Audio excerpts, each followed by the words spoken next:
Good morning, guys. Hypercut aizola tangin ole hei voini hi inrin ni November ni khatania tichuan tuna hian hei KTM sticker le Aerox aside ve kha kanan design na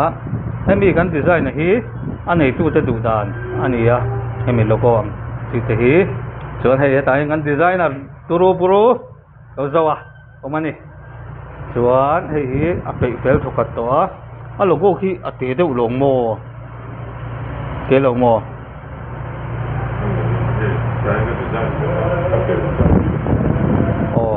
ti hian hei Aerox sang chi te po a full la du te tang khan nei sa veka template hi kan ti hian Aerox full po hi eng po tru hi lar kha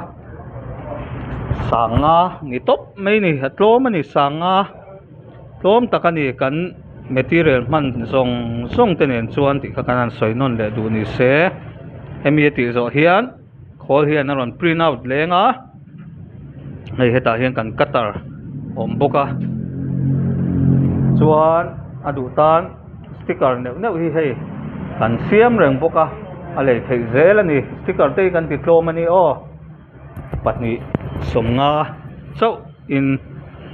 kan petrin kan zuar thin ani chu chuan hetlam hi ti hian designing room le printing room ania kanan tilang ve zuai nge chuan sotlama son ti son khoi mek boka chuan voina kan khoi tur hi hi Aerox hi kan khoi dona tuna hian antify mek ka kan uluk thin khop maya kan rep tur hi enge mo por le khatiang de ang chi kha kan ti fai vek zela thiang kan not fai vek zela he hetlai a site le hetlai ni hi kan bel don ani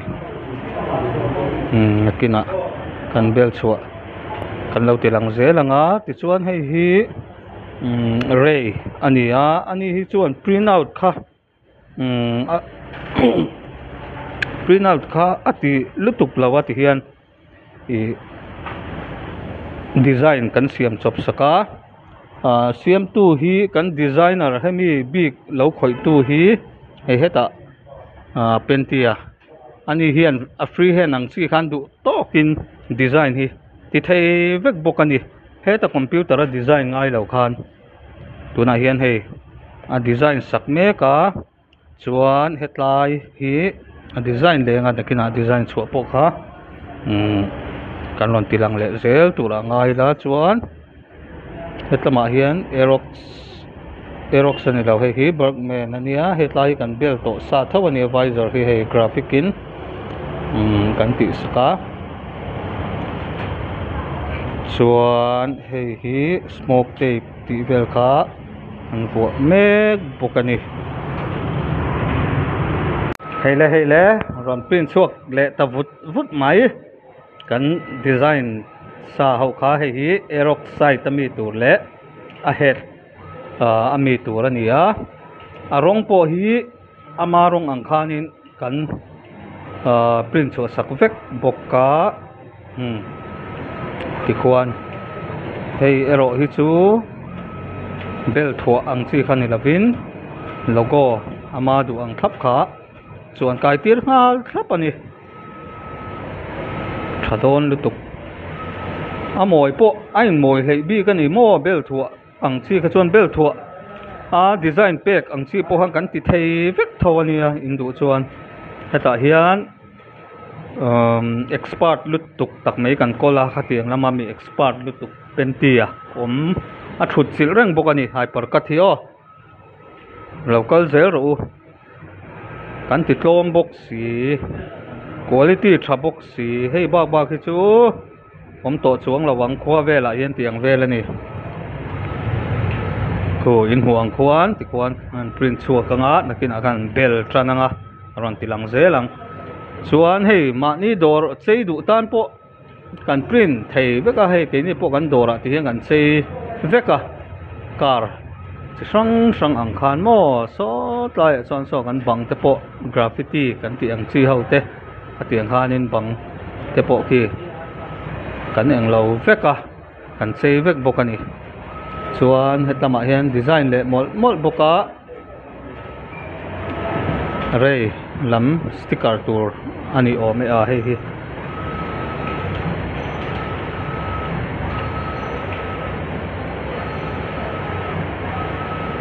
kan designer hi a thiam boka a kut nu na lani ron en chin ve hrim hrim teu ne print zo trap to a hei hian print zo sela kan bel lai kan on video le char charam KTM tail sticker tur po aron print chuak le ta a ngai ti hian amarong dik takin aron chuak meka ti chuan KTM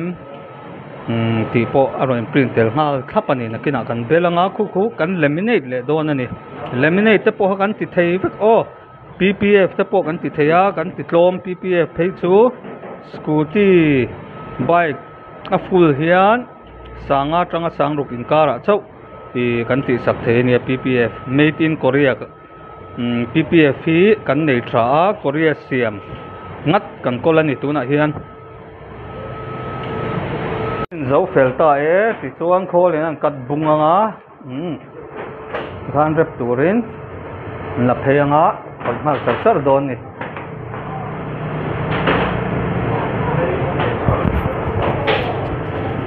chuan hetlaya hian kan katara hian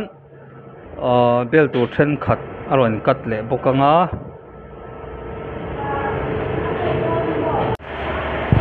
kan katar hian a kat pek thei tho nangin a man mo thak deuh to hi chuanin han kat tir le si se hian hun hi pai thina chuwain ti hian sakor bak chein kat mai po hi rem thawa kan kat mai ni tuna hian kan bel tran do ne boy ni chuan pathian zara hei tiang kan boy ve thei khop maya teng ho zong zong hi ti hian khoi tur vek ania nung lam hi aerox kan ti ve si chule barkman nung lam tuna hian an smoke dona malam khin zo toin ka hria a nung lam hi kan an ti lenga ngal viau tura nga yang chuan he tlama hian china kan katarina print chu ta kha aron akat zo tak zo kha aron ti chuaka chu bel thei mai turin hei tian an buat sai le mek boka tlama hian design chop ang chi khan lo khoi mol boka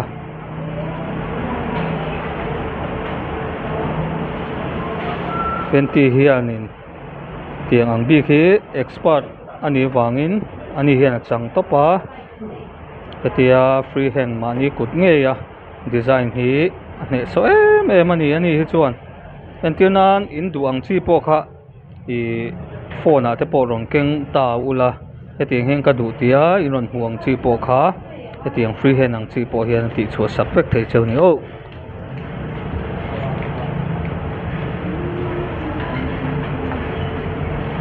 chuan hetlama hian hei hi zone te ania ani hian akut nu moi em a ani po hi rep lama chuan tuna hian rep tu ten sufai le newa engema bal palte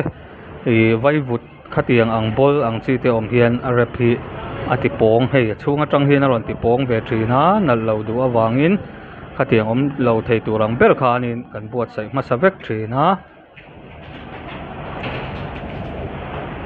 chumi zo chuan kan repanga rei lo tura nga yang KTM Matel sticker kha an print chu ta kha tuna hian an bel thinang e o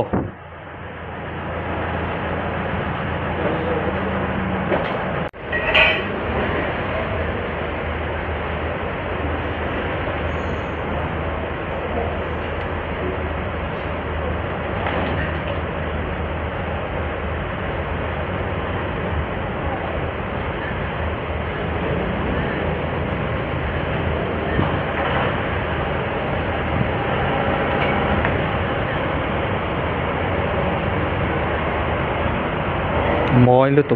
tục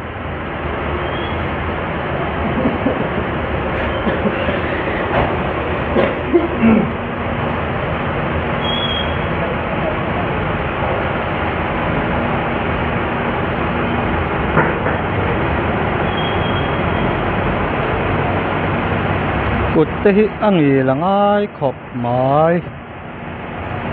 cột khor dar thin tan chuan a hna hi chu ati chi vak lo ni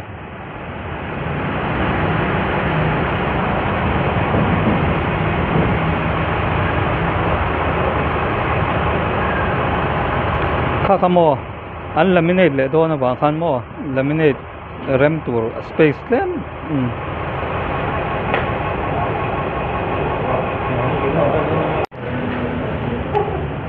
Aeroxide reptan do ne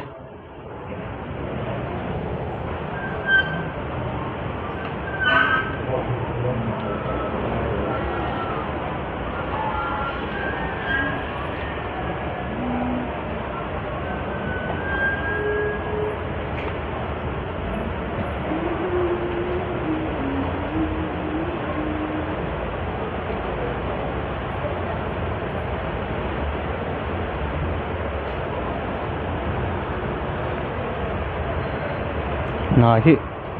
achak thei lo khop mai tiang hi chu uluk ngai box sia ti neu hi ngai thina chu wangin rap tur te po hianin kan hria ta ta thamei mai chu hun ron sen ve deuh hlek hi ngai a man mo vut thei lo ani tin kan lir thei te kan rep tir don chuan silfai ma sak tir wang hi a tha khop mai bal enga mote vai vut pong ang chi om hianin lo mu mai pal te po hi lo om ve thei awang hianin a ti moi lo ve du deuh hlek thina chuwangin silfai ma sak fik thei la chuan du thu sa mani ti kha kan ran sei le du ni chu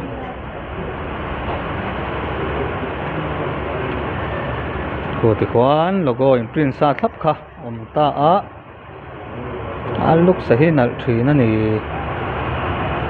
thì hiền mo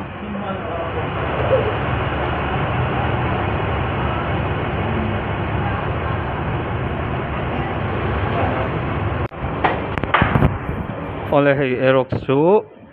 an han rap zo ta hei an vo khom me ka hei lan dan chu ni a hei kan mechanic sarpui te ania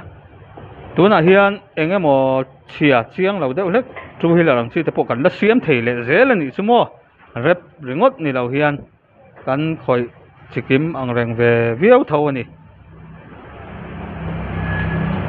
hei ti hian an vo felanga ma hi hei zone te hian a bil thap pa hei tian bil thap maya hay mi bil zo hian kan vuah thei hei pawh hi kan vuah thei to mawi dawn khop mai hei hi om dan chu ni a chiang deuh zawk in an lang o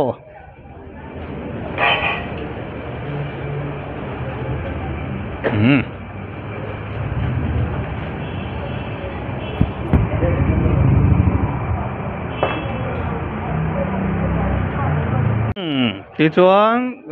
vuah zo fel ta moi khep khai